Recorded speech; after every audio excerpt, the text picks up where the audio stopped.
कर्णेभिः शृणुयाम देवा भद्रं पश्येमाक्षभिर्यजत्राः स्थिरैरङ्गैस्तुष्टुभावुंसस्तनूभिर्यशेम देवहितं यदायुः स्वस्ति न इन्द्रो वृद्धश्रवाः स्वस्ति नः पूषा विश्ववेदाः स्वस्ति नस्तारक्षो अरिष्टनेमिः स्वस्ति नो बृहस्पतिर्दधातु ॐ शान्तिः शान्तिः शान्तिः। उपनिषद आश्रम उज्जैन से क्रमशः नित्य प्रति प्रातः काल के स्वाध्याय सत्र में आज उपनिषद प्रस्थान में अथर्ववेदीय प्रश्नोपनिषद के पंचम प्रश्न के द्वितीय मंत्र का विचार है। आज का विषय है ओंकारोपासना से प्राप्तव्य पर अथवा अपर ब्रह्म। ब्रह्म के दो रूप हैं, एक परब्रह्म एक अपर ब्रह्म।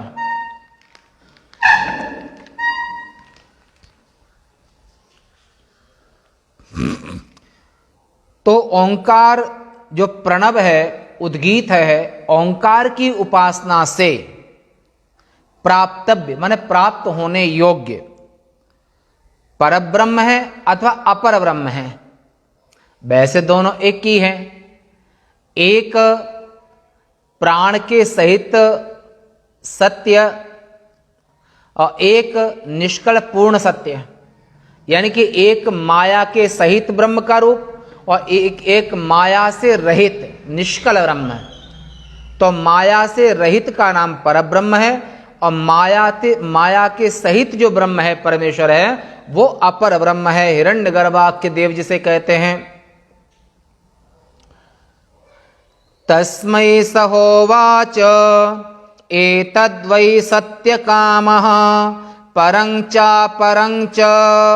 ब्रह्म यदोंकारः तस्माद् विद्वान् एतेनैव आयतनैकतरं अन्वेति।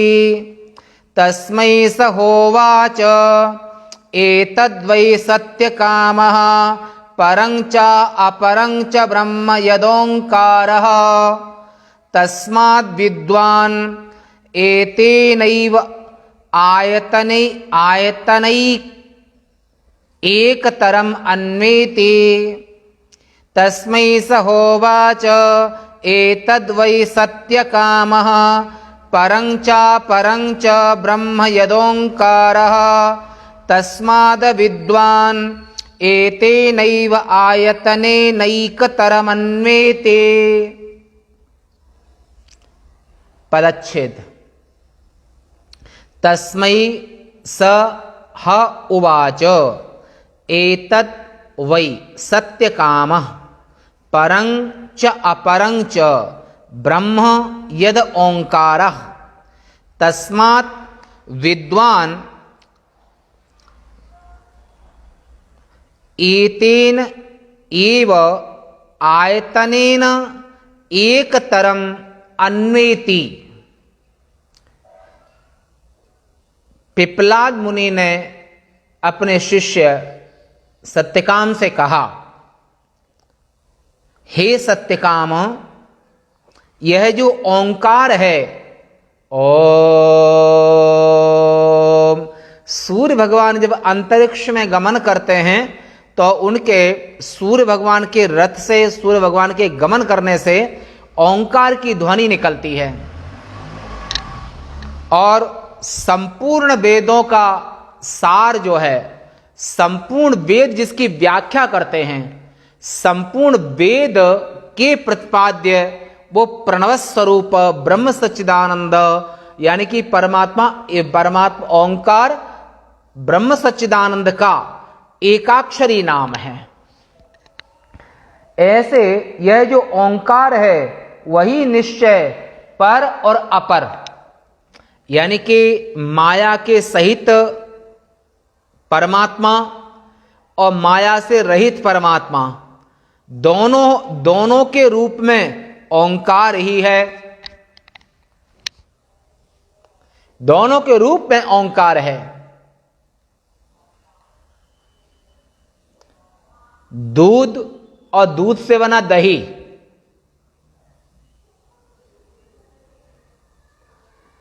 और तो माया और दही से बना मक्खन, घी, ऐसे मावा घी आदि से आप कितने भी व्यंजन, कितने भी मिष्टान्न तैयार करते हैं, परंतु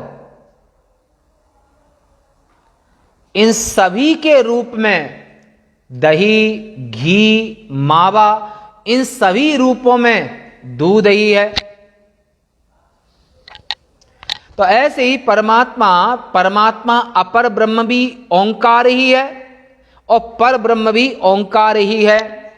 विद्वान इसी के आश्रय से, इस ओंकार का आश्रय लेकर के जो विद्वान जन हैं वे किसी एक ब्रह्म को प्राप्त हो जाते हैं।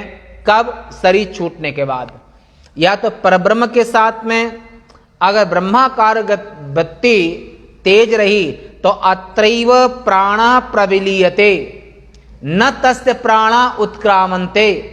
ऐसे आत्मज्ञ महात्मा के प्राण ऊपर को गमन नहीं करते, यहीं समष्टि प्राण में एक हो जाते हैं। और अगर लोक की कामना है, अहंग्रह उपासना करते हैं और जो ब्रह्मलोक जाना चाहते हैं, स्वर्ग जाना चाहते हैं अथवा सत्याख्य लोक जाना चाहते हैं, तो उनके प्राण उत्क्रमण करके और ऐसे विद्वान के प्राण तप के प्रभाव से, तप के बल से, क्योंकि आप धर्म के बल पर ही व्यक्ति ऊपर को गमन करता है और अधर्म के प्रभाव से अधो योनि में जाता है। तो ब्रह्मलोक यानी कि अपर ब्रह्म की उपासना करने वाले, और अत्रैव प्राणा प्रविलीयते न तस्य प्राणा उत्क्रामन्ते, ऐसे तत्ववेत्ता आत्मज्ञ महात्मा के प्राण ऊपर गमन नहीं करते, यहीं ब्रह्म में लीन हो जाते हैं। वो तत्ववेत्ता जीते जी जीवन मुक्त होकर के रहता है, और जब समय आता है शरीर छोड़ने का तो समष्टि प्राण में व्यष्टि प्राण लय हो जाते। कैसे? जैसे नदियां सागर में लय हो जाती हैं। यथा नद्यः सिन्धमाना समुद्रे अस्तं गच्छन्ति नाम रूपे विहाय, तथा विद्वान् नाम रूपाद् विमुक्तः परात् परं पुरुषमुपैति दिव्यम्। ऐसे तत्ववेत्ता आत्मज्ञ महात्मा उस परमात्मा ब्रह्म में हमेशा हमेशा के लिए एक हो जाते हैं शरीर छूटने के बाद। और अगर साकार ब्रह्म की उपासना करते हैं, वो वैकुंठ, ब्रह्मलोक, शिवलोक आदि लोकों में गति करते हैं। परंतु परब्रह्म के रूप में, अपरब्रह्म के रूप में दोनों ही रूप ओंकार के हैं, ओंकार ही दोनों रूपों में हैं। भाष्य। तो इस प्रकार से पूछने वाले जो सत्यकाम, जो शिवी के पुत्र हैं, सत्यकाम से पिपलाद जो गुरुदेव हैं, पिपलाद ऋषि ने सत्यकाम से कहा, हे वत्स, हे प्रियदर्शन, ये ब्रह्म विद्या के आचार्य हैं। और ये घटना ये कहाँ हो रही है? ये नैमिषारण्य से, लखनऊ से 90 किलोमीटर पश्चिम दिशा में नैमिषारण्य तीर्थ है, जहां पर आदि मानव मनु और शत्रुपा ने अपने गृहस्थ आश्रम, बच्चे जब राजगद्दी नहीं ले रहे थे, उत्तानपाद और प्रियव्रत 2 पुत्र थे।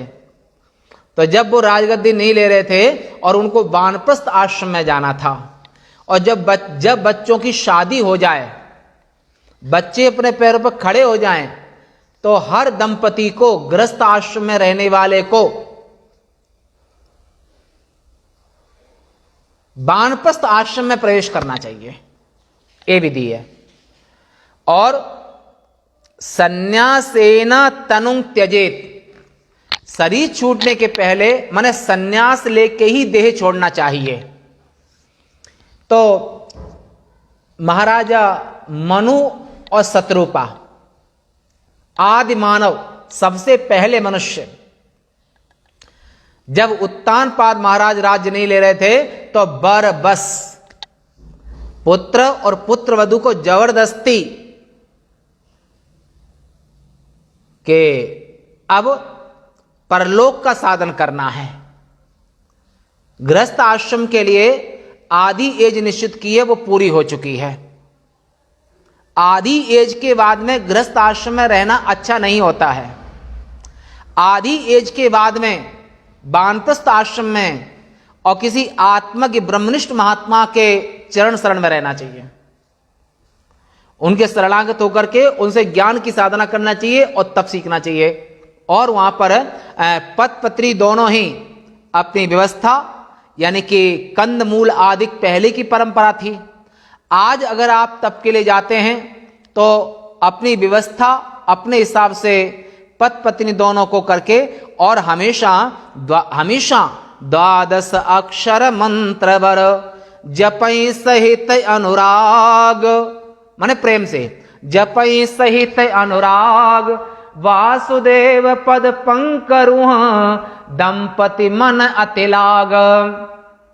एक तो कोई इष्ट मंत्र का जप आरनिस करना चाहिए वानप्रस्थ आश्रम में, और ठंडी गर्मी वर्षा तीनों को सहने की आदत डालना चाहिए।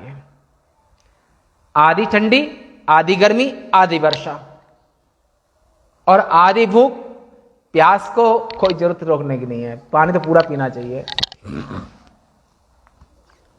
करें आहार साक फल कंदा, सुमिरहि ब्रह्म सच्चिदानंदा। ऐसे ओंकार स्वरूप जो पर ब्रह्म भी हैं अपर ब्रह्म भी हैं, इनको सच्चिदानंद कहते हैं। सच्चिदानंद का अर्थ होता है कि सत चित और आनंद। सत मने सत्य वही जो विनशय नाही, चित्त सदा चेते घट माही, जो सबके उर रहे आनंदा, ताकू कहत सच्चिदानंदा। ऐसे सच्चिदानंद स्वरूप परमेश्वर ब्रह्म की साधना पति और पत्नी दोनों को करना चाहिए। बेटी को अपनी ससुराल माने अच्छे दामाद खोज करके, और बेटे के लिए अच्छी बहू ले आए, और इन दोनों को अपने पैरों पर खड़े करके उसके बाद में ज्ञान की साधना करना चाहिए।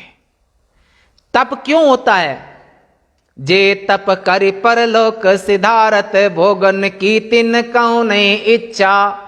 जो तपस्या करके परलोक गमन करते हैं, दे त्यागते हैं, तो तपस्या क्यों करते हैं? ज्ञान के लिए। लक्ष्य ज्ञान, उद्देश्य। ऐसे ज्ञान की साधना करते हुए, और तपस्या वानप्रस्थ आश्रम में तो वहां पर मनु शतरूपा ने 23,000 वर्ष तप किया। पहले घर से निकले तो कभी आहार करई आहार साक फल कंदा। साक माने मेथी, पालक, सोया, ये सब साक में आते हैं। और कंद माने शकरकंद, जिमीकंद, अरई यानी कि घुइयां, आलू, ये सब कंद में आते हैं। कंद का आहार, कंद ज्यादा लेने से शरीर स्वस्थ रहता है और तमाम सारे रोग नष्ट हो जाते हैं। साग पत्ते, फल, कंद। अन्न का प्रयोग कम करें तो अच्छा है। अन्न का प्रयोग कम करने से और फलाहार करने से इससे शरीर हल्का रहता है और सत्वगुण बढ़ता है। तो करें आहार साक फल कंदा, सुमिरहि ब्रह्म सच्चिदानंदा। पुनि हरि हेतु करण तप लागे, बारि आधार कंद फल त्यागे। ठाणे रहे एक पद दो, बरस साहस दस त्याग्यो सो। रहे समीर आधार। सतयुग की बात है ये। पर आजकल तो कुल आयु 70-80 वर्ष होती है, तो 23,000 वर्ष तब कैसे करोगे? तो इसलिए आज कैसे करोगे? आज 80 वर्ष में से 40 वर्ष गृहस्थ आश्रम के लिए, 50 वर्ष गृहस्थ आश्रम के लिए, 60 वर्ष गृहस्थ आश्रम के लिए, अगर ज्यादा करना है तो। परंतु 60 के बाद में तो संसार भी रिटायरमेंट दे देती है। रिटायर माने टायर माने थका हुआ, रिटायर माने विशेष थका हुआ। क्यों, यही होता है ना। टायर, जब सरकार समझ लेती कि 60 वर्ष हो गए और ये थक गया व्यक्ति, काम नहीं कर सकता है, तो सरकार भी पीछे छुड़ा लेती है, तो रिटायरमेंट दे। ऐसे ही व्यक्ति को अपने समय, अपने जीवन को बहुत संतुलित, यानी कि एवं प्रवर्ततम चक्रम, ये संसार की सृष्टि का जो चक्र घूम रहा है, इसका उल्लंघन कोई कर नहीं सकता है। और इसी चक्र के हिसाब से आपको अपने शरीर को ब्रह्मचर्य आश्रम, गृहस्थ आश्रम, वानप्रस्थ आश्रम और संन्यास आश्रम, और संन्यास आश्रम में देह का त्याग करना चाहिए। तो परंतु ये सभी जगह पर उपासना किसकी करें? ओंकारम अविध्यायित। इस सभी जगह पर गृहस्थ आश्रम के भी आराध्य ब्रह्म सच्चिदानंद हैं, ब्रह्मचर्य आश्रम के भी आराध्य देव गायत्री मंत्र के द्वारा ब्रह्म सच्चिदानंद हैं, वानप्रस्थ आश्रम के भी आराध्य देव एक देव अच्युत प्रभु पूजा, वानप्रस्थ आश्रम के भी आराध्य भगवान वासुदेव विष्णु हैं, और संन्यास आश्रम के भी जो आराध्य हैं वो ओंकार स्वरूप ओंकारनाथ। ये मालवांचल बड़ी विशेष भूमि है। इस महाकाल की भूमि में, महाकाल वन में महादेव ने अपने भक्तों को 84 जगह दर्शन दिए हैं। मार्कंडे को भी यहीं से आयु मिली, महाकाल को ऐसे। ओंकार में जो विंध्य पर्वत का, नर्मदा का उत्तर तट विंध्याचल, नर्मदा का दक्षिण तट सतपुड़ा, और नर्मदा के जो विंध्य पर्वत का मुख बोला जाता है ओंकार, तो ऐसे ओंकार में मानधाता आदि राजाओं ने सिद्धि प्राप्त की है। नर्मदा के तट पर कावेरी का नर्मदयोर मध्य, जो कावेरी नदी और नर्मदा नदी, और कुबेर ने वहां तपस्या की है, तो इसलिए उसका नाम कावेरी पड़ गया। कुबेर ने तपस्या की वहां पर। और नर्मदा के कंकड़ सब शिव शंकर, और नर्मदा का एक भी तट खाली नहीं है, वहां पर एक से एक सिद्ध महापुरुषों ने वहां तप किया है। तो इसलिए ये दोनों दिव्य, और आदि गुरु शंकराचार्य जी भगवान ने ओंकारेश्वर जो ज्योतिर्लिंग है उसके नीचे एक गोविंद पादी गुफा है, कभी यहां दर्शन करना, गुफा है। तो वहीं पर आदि गुरु शंकराचार्य जी ने, माने आज से लगभग 2500 वर्ष पहले, ईसवी सन से 507 वर्ष पहले आदि शंकराचार्य जी ने अवतार लिया, शिवावतार। तो उन्होंने ओंकारेश्वर में आकर के सन्यास लिया 8 वर्ष की एज में, और केरल से चल के आए पैदल, और सन्यास लेकर के गोविंद पाद जी महाराज जो की, वो उनसे 3 वर्ष तक ओंकार में रह करके और विभिन्न विद्याएं, परकाय प्रवेश आदि की विद्या, योग विद्या, ये सब सीखा। तो ये जो ओंकार और महाकाल, ये दोनों दिव्य क्षेत्र हैं। और महाकाल में आप चाहे वाम मार्ग की साधना करें या दक्षिण मार्ग की साधना करें, दोनों ही साधनाओं की सिद्धियां बहुत जल्दी होती हैं। ये जो महाकाल ज्योतिर्लिंग है, ये एक ही है जो दक्षिण मुखी। तो यहां पर ये पूरी पृथ्वी का नाभि केंद्र है, यहां की साधना विशेष होती है। और दोनों ही, वो उनका तो नाम ही ओंकारेश्वर है, परम ब्रह्म सच्चिदानंद का तो ओंकार ही साकार है, ओंकार ही निराकार है। पर का नाम निराकार, पर ब्रह्म को निराकार कहते हैं और अपर ब्रह्म को साकार कहते हैं। तो साकार ब्रह्म और निराकार ब्रह्म, दोनों ब्रह्म के रूप में ओंकार ही है। कैसे? जैसे पुत्रस्य में आत्मा, चाहे तुम्हारे 4 बेटे हों, 4 बेटी हों, 5 बेटी हों, 3 बेटे हों, जितनी भी संतान हो, पर संतान के रूप में कौन होता है? जन्म कर्म हित सबके पितु माता, कर्म शुभाशुभ दे विधाता। संतान चाहे तुम्हारी 1 संतान हो, चाहे 10 संतान हो, 8 संतान हो, पर जो आपकी संतान है तो माता पिता के बीज से ही उत्पन्न हुई है। शुक्र शोणित संयोगात जायते गर्भा, माता पिता के सप्तम धातु से ही चाहे पुत्री बनी हो या पुत्र बना हो। परंतु संतान के रूप में दोनों ही रूप में वो माता पिता का ही रूप है। माता पृथ्वी रूपम, पिता आकाश रूपम, संतान संधि। तो जब संतान का जन्म नहीं हुआ तब आपके अंदर में प्राग भाव, माने साकार रूप नहीं था, पर आप तब भी थे। और जब संतान ने जन्म ले लिया यानी कि आप अपर ब्रह्म बन गए।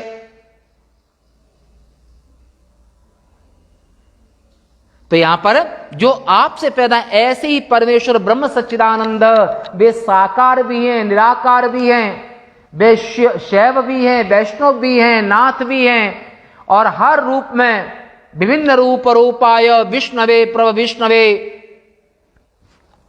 संपूर्ण रूपों में सर्वं खलु इदं ब्रह्म, संपूर्ण रूपों में ओंकार ही है। इसलिए ओंकार की उपासना श्रेष्ठ है और बरकत देने वाली है। और जो ओंकार की उपासना कामना से भी करता है उसकी समृद्धि कारक धन धान्य का कभी अभाव उसके पास नहीं होता है। ओंकारम अविध्यायित, अभिध्यान करता हुआ, हे सत्य काम, यह पर और अपर ब्रह्म, पर अर्थ सत्य अक्षर अथवा पुरुष संज्ञक ब्रह्म, तथा जो प्रथम विकार रूप प्राण नामक अपर ब्रह्म यानी कि हिरण्यगर्भाख्य देवा यानी कि ब्रह्मा जी, अपर ब्रह्म ब्रह्मा जी, सबसे पहले सृष्टि उनकी हुई। तो जो समष्टि प्राण जिनके हैं ये ब्रह्मा जी के समष्टि प्राण हैं। समष्टि सूक्ष्म देहाभिमानी जो देवता हैं उनका नाम ब्रह्मदेव है। और ऐसे ब्रह्मा जी की इच्छा का विरोध कोई कर, ब्रह्मा जी की आज्ञा का उल्लंघन कोई कर नहीं सकता है। वो शाप और अनुग्रह दोनों में समर्थ है। ऐसे जो ब्रह्मा जी वे साकार ब्रह्म के रूप हैं। और उसी को वैकुंठ जब भगवान विष्णु के भक्त जाते हैं तो ब्रह्मलोक एक ही है, तो वहां पर सब विष्णु के आकार के, शिव के आकार के। ऐसे ब्रह्म सच्चिदानंद का जो साकार ब्रह्म है, साकार रूप है, वो हिरण्यगर्भाख्य देव यानी कि ब्रह्मा, जिनको हिरण्यगर्भ भी कहते हैं। और ये जो है तो ब्रह्म है, वह ओंकार ही है। ब्रह्मा भी ओंकार स्वरूप है, विष्णु भी ओंकार स्वरूप हैं और शिव भी ओंकार स्वरूप हैं। ये आप अथर्ववेद के प्रश्नोपनिषद में श्रवण कर रहे हैं।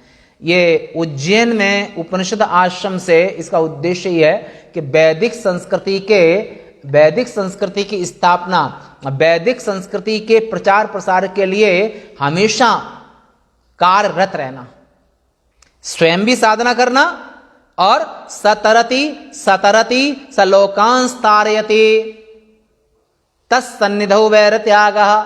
और यहाँ पर उपनिषद आश्रम में बाहर में अथातो ब्रह्म जिज्ञासा, जो संसार की कामनाएं सभी पूरी होती हैं, संसार की कामना नहीं, तो वहां से ब्रह्म की जिज्ञासा, परमात्मा की इच्छा, तो वहां पर वो उपनिषद आश्रम उसके लिए उपकारक होता है।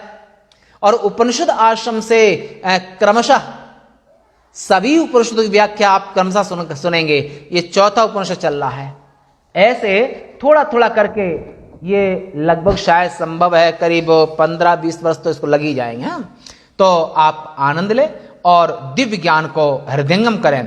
तो ऐसे ओंकार माने ब्रह्मा भी ओंकार स्वरूप हैं, विष्णु भी ओंकार स्वरूप हैं और रुद्र भी ओंकार स्वरूप हैं। और यहां पर ओंकार ज्योतिर्लिंग है। आप वैदिक सनातन संस्कृति को श्रवण कर रहे हैं। ये जो गुरु परंपरा है, हमारी आचार्य शंकराचार्य परंपरा है, ये परंपरा आप लगभग 2 अरब वर्ष पुरानी ये परंपरा है, ज्ञान की परंपरा। 2 अरब वर्ष, लगभग 2 अरब वर्ष पुरानी परंपरा लगभग है ना। तो यहां पर ओंकार रूप प्रतीक वाला होने से ओंकार स्वरूप ही है। ओंकार वो साकार भी है और निराकार भी है। लोग झगड़ा कर लेते हैं कि हम तो साकार ब्रह्म की उपासना करते हैं, तुम निराकार की करते हो। पर वो अज्ञानी लोग हैं, उनके पास समझ नहीं है और गुरु से वो ज्ञान प्राप्त नहीं किया है कि साकार भी वही है, निराकार भी वही है। बोला कैसे हैं? जल हिम उपल बिलग नहीं जैसे। जल है, द्रव रूप है, और जल को आप फ्रिज में रख दो, बर्फ बन जाएगा। तो क्या बर्फ जल से अलग है क्या? और बर्फ जब पिघलेगी तो फिर जल बनेगी। तो जल हिम उपल, हिम माने बर्फ, जल हिम उपल बिलग नहीं जैसे। अगुणे सगुणे नहीं कछु भेदा, उभय हरे भव संभव खेदा।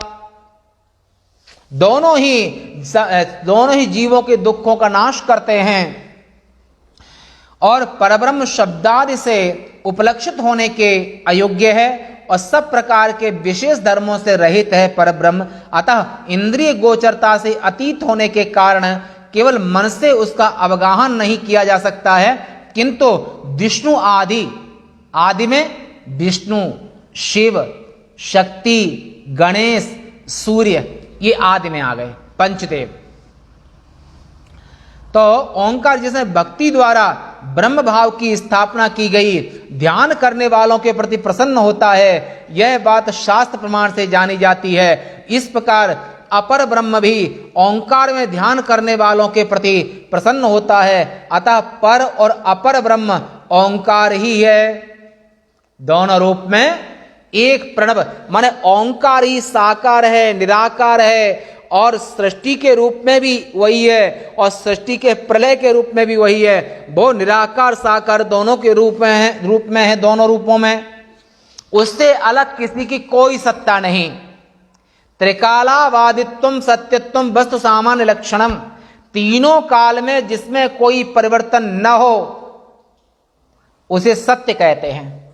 और प्रणव जो ओंकार है उसमें कभी कोई परिवर्तन नहीं होता है और ओंकार को छोड़ करके क्षण प्रध्वंसी हर वस्तु, व्यक्ति, वस्तु, क्रिया में परिवर्तन होता है। इस प्रकार अपर ब्रह्म भी ओंकार में ध्यान करने वालों के प्रति प्रसन्न होता है। वो चेतन है, जो प्रणव है, ओंकार है, वो जड़ नहीं है। जड़ तो न अपने को जाने न दूसरे को जाने, पर ओंकार स्वरूप जो महादेव हैं, ओंकार स्वरूप जो शिव हैं, वे चेतन हैं, सर्वज्ञ हैं, सर्व और प्रेरक हैं, सर्व कर्म साक्षी हैं और वे अविनाशी हैं। उनमें कभी कोई परिवर्तन नहीं होता है और उन्हें कोई जीत नहीं सकता है। अजय हैं ऐसे महादेव, वे ओंकार स्वरूप हैं और वे ही साकार ब्रह्मा विष्णु के रूप में ओंकार ही हैं। पर अपर ब्रह्म ओंकार ही है, ऐसा उपचार से कहा जाता है। विद्वान आत्म प्राप्ति के इस ओंकार चिंतन रूपी साधन से ही पर या अपर किसी एक ब्रह्म को प्राप्त हो जाता है। शरीर छूटने के बाद या तो आप निर्गुण मिल जाएंगे या फिर हिरण्यगर्भाख्य या वैकुंठवासी जो भगवान विष्णु हैं या शिव हैं उनके लोग को चले जाएंगे। जैसी आपकी साधना, ओंकार ही ब्रह्म का सबसे अधिक और समीपवर्ती अवलंबन है, आधार है। ओंकार ही प्रभु का आधार है, प्रभु का समीपवर्ती नाम है, एकाक्षरी नाम। आज यहीं तक आज की सेवा, शेष वार्ता कल। शंकरम शंकराचार्यम केशवम बादरायणम सूत्रभाष्य कृतौ वंदे भगवन्तौ पुनः पुनः। ईश्वरो गुरुरात्मेति मूर्तिभेद विभागिने व्योमवद्व्याप्तदेहाय दक्षिणामूर्तये नमः। ओम शांति शांति शांति। श्री सत्य सनातन धर्म की जय। श्री शंकराचार्य भगवान की जय।